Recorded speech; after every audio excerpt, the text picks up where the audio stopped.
If you have interest in the paranormal or parapsychology or subtle human abilities, you probably have to contend once in a while with skeptics or pseudo-skeptics.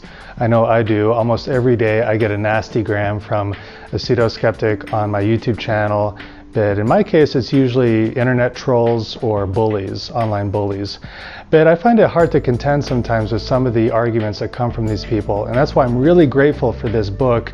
It's called Randis Prize, and it's written by Robert McLuhan. And the subtitle is What Skeptics Say About the Paranormal, Why They Are Wrong, and Why It Matters. And this is a really well-written text.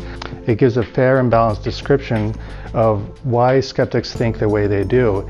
And in my experience, I find that just a few things are at play here. That skeptics are human like the rest of us. They're usually heavily biased, like most of us are. They're emotional, irrational in some cases, just like the rest of us are. But they have blind spots. They don't do research in many cases. They offer alternative explanations for phenomena that just don't make sense or that are even more strange than the phenomena being proposed. And they also ignore data or ignore certain facts of cases, especially when they're writing their own reports or giving their own interpretation of the events. They leave out certain important factors. In the book Randis Prize, Robert McLuhan goes through some of the most important cases in recent parapsychological history and analyzes what skeptics say, what they report, and how they operate. And this will help you understand that as well, which will give you more strength when confronting internet bullies, trolls, or pseudo-skeptics. One of the most common things I hear from these pseudo-skeptics is that science has never given evidence for any of these phenomena, and that is a flat-out lie.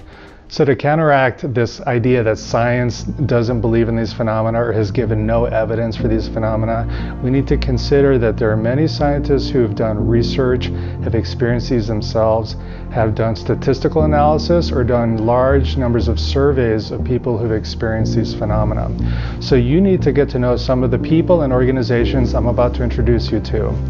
Dean Radin, Charles Tart, Russell Targ, Jessica Utts, Claude Swanson, Hal Putthof, Julia Mossbridge, Robert Jahn and Brenda Dunne, Jeffrey Mishlove, William Buhlman, William Bengston, Roger Nelson, J.B. Rhine. And some organizations you need to know about and could even visit someday include the Institute of Noetic Science, the Monroe Institute, the International Remote Viewing Association, the Applied Precognition Project, Society for Scientific Exploration, the Windbridge Research Center, Rhine Research Center, Princeton Engineering Anomalies Research Lab. They're closed, but you can still learn about them. And if you're not a book reader, just watch the movie Eye Spies. That'll give you plenty of information about scientists and government acceptance of some of these phenomena.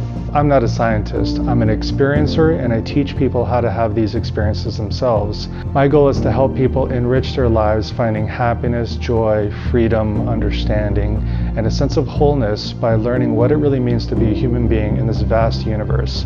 So if you'd like to learn more, just visit mindpossible.com.